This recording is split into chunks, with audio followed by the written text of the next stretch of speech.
اب بلا تاخیر آپ کے سامنے تشریف لاتے ہیں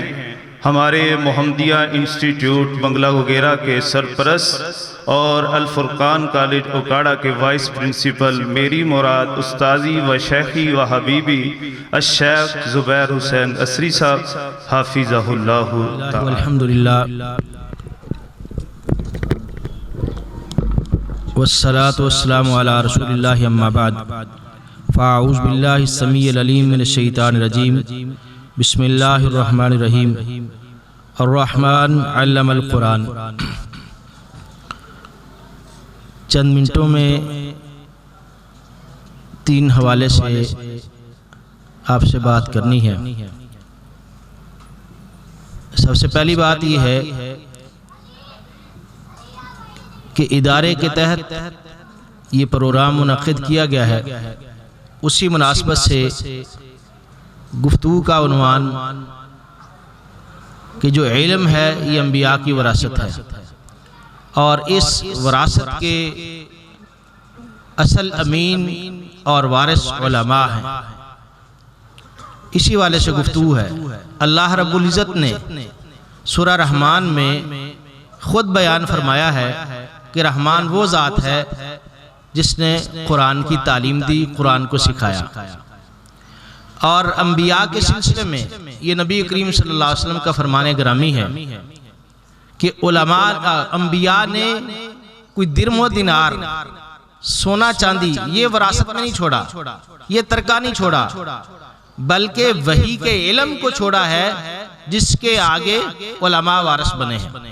تو تمام کے تمام انبیاء اور رسولوں کا ورثہ اور ترکہ یہ وحی الہی کا علم ہے۔ اللہ رب العزت نے سیدنا آدم علیہ السلام کو فرشتوں کے اوپر جو ترجیح دی ہے، فوقیت دی ہے، ممتاز کیا ہے، وہ بھی علم کی بنیاد تھی۔ اور رسول اکرم صلی اللہ علیہ وسلم کے اوپر سب سے پہلی جو وحی نازل ہوئی وہ بھی اقرأ بسم ربک الذی خلق۔ آپ صلی اللہ علیہ وسلم کو پڑھنے کا حکم ہے۔ آگے پڑھنا کیا ہے؟ اللہ رب العزت کے نام کو، یعنی اللہ کا نام، اس کی ذات کی معرفت اور اس کی طرف سے جو ملنے والا علم ہے، اور انسان کی اپنی جو پیدائش ہے کس مقصد کے لیے کی گئی ہے اس کی معرفت ہے۔ بندے اور اللہ کا تعلق، بندے کو اپنی ذات کو پہچاننا اور اللہ کی ذات کو پہچاننا اور اپنی پیدائش کے مقصد کو جاننا، اس کی تعلیم ہے۔ اور جو سنن ابن ماجہ کے اندر حدیث ہے، رسول اکرم صلی اللہ علیہ وسلم کا فرمان گرامی ہے کہ طلب العلم فریضۃ علی کل مسلم، علم کو حاصل کرنا ہر مسلمان پر فرض ہے۔ تو اس علم سے مراد فزکس، کیمسٹری، بائیو، انگلش، ریاضی کا یہ علم نہیں، بلکہ العلم یہ معرفہ ہے، خاص علم مراد ہے، اور اس سے مراد قرآن اور حدیث کا علم ہے، وحی الہی کا علم ہے، یہ عام علوم مراد نہیں۔ اگر کوئی زمیندارہ کرنے والا، بکریاں چرانے والا، جانور چلانے والا، کاروبار کرنے والا، دکان چلانے والا، اور اسی طرح مل فیکٹریاں چلانے والا، اگر وہ یہ دنیاوی علوم و فنون حاصل نہیں کرتا تو وہ گناہگار نہیں ہے، لیکن وہ دین کا بنیادی علم، عقیدے کا علم، نماز کا علم، حلال و حرام کا علم اور پاکی پلیدی کا علم اگر وہ یہ حاصل نہیں کرتا تو وہ یقیناً گناہگار ہے۔ اتنا تو اس کو ہونا چاہیے کہ حلال و حرام کی تمیز ہو، کیا کما رہا ہے، کیا وہ فروخت کر رہا ہے، اس میں حلال کیا حرام کیا ہے۔ حضرت عمر فاروق رضی اللہ تعالیٰ عنہ اپنے بندوں کو متعین کرتے اور وہ بازار کے اندر جا کے جو منڈی کے اندر بیٹھے ہوتے ان سے حلال و حرام کے بارے میں پوچھتے۔ اگر کسی کو حرام کے بارے میں علم نہ ہوتا، اشتباہ ہوتا، اس کا سامان اٹھا کے منڈی سے باہر پھینک دیتے تھے کہ جس کو خود کو حلال و حرام کا علم نہیں وہ لوگوں کو بھی حرام کھلائے گا، خود بھی حرام کھائے گا۔ یہ علم حلال و حرام کا، پاکی پلیدگی کا کون دے گا؟ وحی الہی کا علم۔ رسول اکرم صلی اللہ علیہ وسلم نے اس علم کو آگے لوگ تک منتقل کرنے کے لیے، ٹرانسفر کرنے کے لیے مکے کے اندر حضرت زید بن ارقم رضی اللہ عنہ کے گھر میں وہاں پہ علم کے لیے مرکز قائم کیا ہے۔ اور اس سے پہلے سیرت کی کتب کے اندر موجود ہے کہ پہاڑی کے دامن کے اندر بیٹھ کے وہاں پہ آپ صحابہ کرام کو تعلیم دیا کرتے تھے جب کسی ایک جگہ جمع ہونا، اکٹھے ہونا مشکل تھا۔ پھر ایک گھر کو مرکز بنایا پھر اس کے بعد مدینہ میں آپ منتقل ہوئے تو سب سے پہلے آپ صلی اللہ علیہ وسلم نے مسجد نبی کی تعمیر کی، اور اس کے ساتھ ہی صفہ چبوترا بنایا گیا جہاں سے 80 سے زائد صحابہ کرام رضی اللہ مجمعین وہاں دن شب و روز گزارتے تھے۔ حضرت ابو ہریرہ رضی اللہ عنہ کا وہاں رہنے کا، علم حاصل کرنے کا، عبداللہ بن عمر رضی اللہ کا، عبداللہ بن مسعود کا، سیدنا انس رضی اللہ تعالیٰ عنہ کا، ان کے واقعات موجود ہیں حصول علم کے حوالے سے۔ سنن نبی داؤد کے اندر حضرت عمر فاروق رضی اللہ کا واقعہ ہے کہ ایک دن وہ جانوروں کو چرانے کے لیے جاتے اور ان کا ساتھی رسول اللہ کی مجلس میں رہتا، اور ایک دن وہ جانوروں کو چرانے کے لیے جاتا، حضرت عمر فاروق رضی اللہ رسول اللہ صلی اللہ علیہ وسلم کی مجلس میں رہتے اور آپ سے علم حاصل کرتے، پھر شام کو اس علم کا آپس میں ڈسکس کرتے تھے۔ اس علم کو لیا اور آگے پہنچایا، یہ علم آگے بڑھتا گیا، مردوں کے اندر نہیں، اب اصل موضوع کی طرف ہے، یہ خواتین کے اندر بھی اس علم کو آگے پہنچایا گیا۔ امام سفیان ثوری رحم اللہ کہتے ہیں، ان کا یہ قول سیر اعلام النبلاء کے اندر موجود ہے کہ آدمی مرد کے اوپر یہ فرض ہے کہ اپنی اولاد کو دینی تعلیم دلوائے، وگرنہ روز قیامت اس سے اللہ کی بارگاہ میں پوچھا جائے گا، حساب لیا جائے گا۔ اور رسول اللہ صلی اللہ علیہ وسلم کا فرمان صحیح مسلم میں اور مسند احمد کے اندر موجود ہے، جو شخص اپنی بیٹیوں کی تعلیم و تربیت کا بندوبست کرتا ہے، ان کی کفالت کرتا ہے، دو الفاظ ہیں، اور ایک میں یہ ہے حتیٰ کہ وہ بالغ ہو جاتی ہیں، اور دوسری میں یہ ہے کہ ان بیٹیوں کی آگے شادی کر دیتا ہے، کیا تعلیم اور تربیت کر کے۔ یہ ذمہ داری ہے باپ کے اوپر کہ اپنی بیٹیوں کی تعلیم کا بھی بندوبست کرے اور تربیت کا بھی بندوبست کرے، یہ فرض ہے۔ جس طرح کھلانا پلانا پہنانا فرض ہے، رہائش دینا فرض ہے، اس طرح ان کی اچھی تعلیم دینا، اچھی تربیت کا بندوبست کرنا یہ ان کے اوپر فرض ہے۔ رسول اللہ صلی اللہ علیہ وسلم ہیں قیامت والے دن کنت انا وہوا کہاتین، میں اور وہ دونوں قیامت والے دن ایسے ہوں گے جو اپنی بیٹیوں کی اچھی تعلیم اور تربیت کا بندوبست کرتا ہے۔ کتنی سعادت کی بات ہے۔ امام بخاری رحم اللہ نے صحیح بخاری کے اندر باب قائم کیا ہے کہ ہمارا دین ہمیں عورتوں کو بھی تعلیم دینے کا حکم دیتا ہے۔ رسول اکرم صلی اللہ علیہ وسلم عید کے خطبہ دیا ہے، دینے کے بعد پھر عورتوں کے مجمع میں آ کے ان کو عورتوں کو دین کی تبلیغ کی ہے، ان کو واعظ کیا ہے۔ اس طرح صحیح البخاری میں ہے رسول اللہ صلی اللہ علیہ وسلم کے سامنے یہ درخواست کی گئی کہ اللہ کے رسول آپ عورتوں کو واعظ کرتے ہیں، مردوں کو واعظ کرتے ہیں، وہ آپ سے علم حاصل کرتے ہیں، آپ ہمارے لیے بھی ایک دن مقرر کر دیں۔ رسول اللہ صلی اللہ علیہ وسلم نے ایک دن ہفتے کے اندر عورتوں کے لیے مقرر کیا، اس دن عورتوں کو رسول اللہ صلی اللہ علیہ وسلم خصوصی طور پہ واعظ و نصیحت کرتے تھے۔ اور اسی طرح آپ صحیح بخاری کا مطالعہ کریں، مغرب عشاء اور فجر کی نماز، تین نمازوں پہ عورتیں مسجد نبوی کے اندر حاضر ہوتی تھیں۔ یہ وہ نمازیں جن نمازوں کے بعد عمومی طور پہ رسول اللہ صلی اللہ علیہ وسلم کا درس ہوا کرتا تھا، آپ لوگوں کو نصیحتیں کیا کرتے تھے، یہ صحیح بخاری کے اندر موجود ہے۔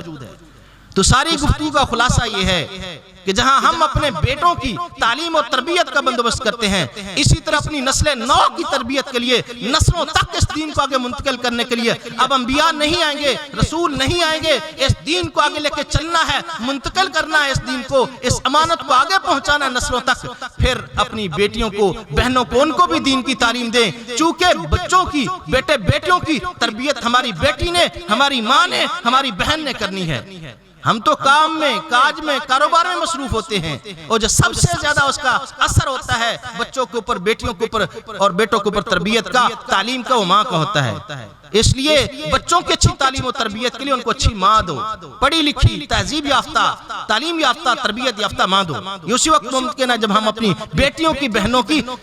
دینی تعلیم اور تربیت کا اہتمام کریں گے۔ اسی سلسلے میں یہ قدم اٹھایا گیا ہے کہ ماں بہنوں بیٹیوں کی، ان کی تعلیم و تربیت کے لیے محمدیہ انسٹیٹیوٹ اس کا آغاز کیا گیا، اور اس میں دینی تعلیم اور تربیت کا خصوصی طور پہ انتظام و انصرام کیا گیا، اور اس میں پہلے مرحلے میں 3 سال کے اندر دینی تعلیم، اور اس کے ساتھ ساتھ جو بچیاں وہ اسکول کی تعلیم لینا چاہتی ہیں ان کو 6ٹی 7ویں 8ویں مڈل کی تعلیم کا 3 سال کے اندر بھی ساتھ بندوبست ہے۔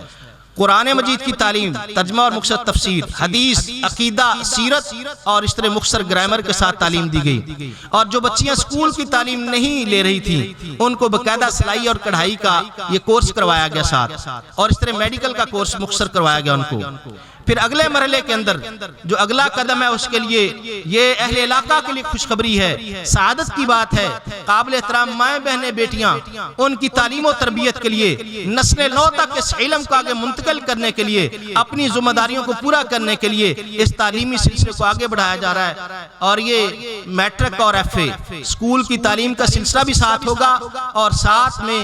درس نظامی کا سلسلہ اس کو باقاعدہ طور پہ وفاق المدارس، جو اسکول کا جس طرح بورڈ ہوتا ہے اس طرح مدارس کا بورڈ بھی ہوتا ہے جسے وفاق المدارس کہتے ہیں، اس کے تحت یہ 7 سالہ درس نظامی کا مڈل، میٹرک اور ایف اے 7 سال، یہ اس میں اسکول کی تعلیم بھی اور درس نظامی کی تعلیم بھی ہوگی، اور اس میں وفاق المدارس کا امتحانات کا بھی انعقاد ہوگا۔ اور اس کے ساتھ ساتھ جو یہ فنی تعلیم ہے، یعنی سلائی وغیرہ، کڑھائی وغیرہ، اور اس طرح گھر کی جو ضروریات ہوتی ہیں اس حوالے سے بچیوں کی جو ضروری تعلیم ہوتی ہے، جو فن کی چیزیں سکھانے والی ہوتی ہیں، اس کا بھی ساتھ ساتھ انتظام و انصرام ہوگا۔ اللہ تعالیٰ سے دعا ہے کہ اللہ تعالیٰ ہمیں کما حقہ اس ذمہ داری کو پورا کرنے کی توفیق عطا فرمائے، اور اہل علاقہ کو اس سے مستفیض ہونے کی توفیق عطا فرمائے۔ اور آخر میں جن بچیوں نے ترجمہ اور تفسیر 3 سال کے اندر مکمل کیا ہے، ان کے جو سرپرست ہیں وہ یہاں پہ موجود ہیں، ان کے والد گرامی یا ان کے بھائی جان وہ موجود ہیں، ان کا مبارکباد پیش کرتے ہیں۔ اللہ تعالیٰ ان کی اس کاوش کو قبول فرمائے اور ان کے لیے ذریعہ نجات بنائے۔ انہوں نے دین کے لیے دست و بازو بنے ہیں، اور اس علم کو، انبیاء کے اس علم کو آگے پہنچانے کے لیے، نبی کریم صلی اللہ علیہ وسلم کے ورثے کو آگے پہنچانے کے لیے جو قدم اٹھایا ہے، اللہ ان کی اس کوششوں کو مبارکباد بنا دے اور ان کے ذریعہ نجات بنا دے۔ اور ابھی آخر میں ہم ان کو مختصر انعام دینا چاہتے ہیں کہ جن بچیوں کے والدین نے اس حوالے سے طویل ساتھ بھی دیا اور اعتماد بھی کیا اور بچوں کی تعلیم و تربیت کا بندوبست کرنے میں قدم بقدم ساتھ چلتے رہے، اللہ تعالی ہمیں عمل کی توفیق دے اور مستفیض ہونے کی توفیق دے۔ آخر میں ہم گزارش کروں گا کہ والدین کو، یعنی سرپرستوں کو، بھائیوں کو، ان کو انعامات سے نوازا جائے جو اس میں قدم بقدم ساتھ چلتے رہیں۔ السلام علیکم ورحمۃ اللہ۔ آپ لوگوں کو نصیحتیں کیا کرتے تھے، یہ صحیح بخاری کے اندر موجود ہے۔ تو ساری گفتگو کا خلاصہ یہ ہے کہ جہاں ہم اپنے بیٹوں کی تعلیم و تربیت کا بندوبست کرتے ہیں، اسی طرح اپنی نسل نو کی تربیت کے لیے، نسلوں تک اس دین کو آگے منتقل کرنے کے لیے اب انبیاء نہیں آئیں گے، رسول نہیں آئیں گے، اس دین کو آگے لے کے چلنا ہے، منتقل کرنا ہے اس دین کو، اس امانت کو آگے پہنچانا ہے نسلوں تک۔ پھر اپنی بیٹیوں کو، بہنوں کو، ان کو بھی دین کی تعلیم دیں، چونکہ بچوں کی، بیٹے بیٹیوں کی تربیت ہماری بیٹی نے، ہماری ماں نے، ہماری بہن نے کرنی ہے۔ ہم تو کام میں، کاج میں، کاروبار میں مصروف ہوتے ہیں،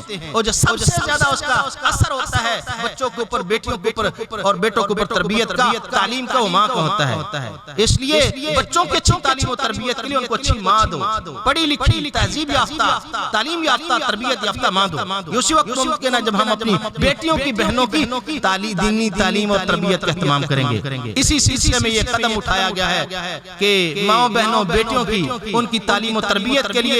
محمدیہ انسٹیٹیوٹ اس کا آغاز کیا گیا، اور اس میں دینی تعلیم اور تربیت کا خصوصی طور پہ انتظام و انصرام کیا گیا، اور اس میں پہلے مرحلے میں 3 سال کے اندر دینی تعلیم، اور اس کے ساتھ ساتھ جو بچیاں وہ اسکول کی تعلیم لینا چاہتی ہیں ان کو 6ٹھی، 7ویں، 8ویں مڈل کی تعلیم کا 3 سال کے اندر بھی ساتھ بندوبست ہے۔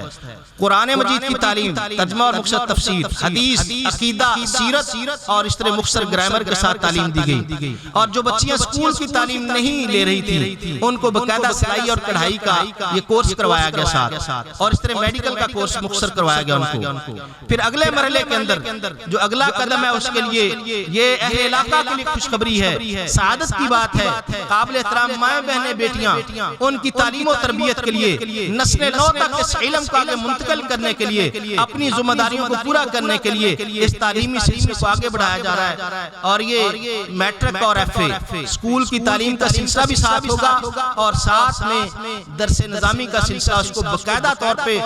وفاق المدارس، جو اسکول کا جس طرح بورڈ ہوتا ہے اس طرح مدارس کا بورڈ بھی ہوتا ہے جسے وفاق المدارس کہتے ہیں، اس کے تحت تحت یہ 7 سالہ درس نظامی کا مڈل، میٹرک اور ایف اے 7 سال یہ اس میں اسکول کی تعلیم بھی اور درس نظامی کی تعلیم بھی ہوگی، اور اس میں وفاق المدارس کا امتحانات کا بھی انعقاد ہوگا۔ اور اس کے ساتھ ساتھ جو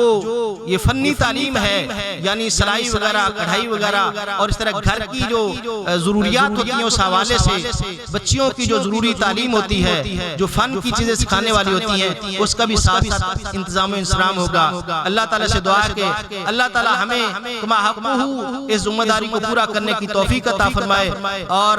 اہل علاقہ کو اس سے مستفیض ہونے کی توفیق عطا فرمائے۔ اور آخر میں جن بچیوں نے ترجمہ اور تفسیر 3 سال کے اندر مکمل کیا ہے، ان کے جو سرپرست ہیں وہ یہاں پہ موجود ہیں، ان کے والد گرامی یا ان کے بھائی جان وہ موجود ہیں، ان کا مبارکباد پیش کرتے ہیں۔ اللہ تعالیٰ ان کی اس کاوش کو قبول فرمائے اور ان کے لیے ذریعہ نجات بنائے۔ انہوں نے دین کے لیے دست و بازو بنے ہیں، اور اس علم کو، انبیاء کے اس علم کو آگے پہنچانے کے لیے، نبی کریم صلی اللہ علیہ وسلم کے ورثے کو آگے پہنچانے کے لیے جو قدم اٹھایا ہے، اللہ ان کی اس کوششوں کو مبارکباد بنا دے اور ان کے ذریعہ نجات بنا دے۔ اور ابھی آخر میں ہم ان کو مختصر انعام دینا چاہتے ہیں کہ جن بچیوں کے والدین نے اس حوالے سے طویل ساتھ بھی دیا اور اعتماد بھی کیا اور بچوں کی تعلیم و تربیت کا بندوبست کرنے میں قدم بقدم ساتھ چلتے رہے، اللہ تعالیٰ ہمیں عمل کی توفیق دے اور مستفیض ہونے کی توفیق دے۔ آخر میں ہم گزارش کروں گا کہ والدین کو یعنی سرپرستوں کو، بھائیوں کو، ان کو انعامات سے نوازا جائے جو اس میں قدم بقدم ساتھ چلتے رہے۔ السلام علیکم ورحمۃ اللہ۔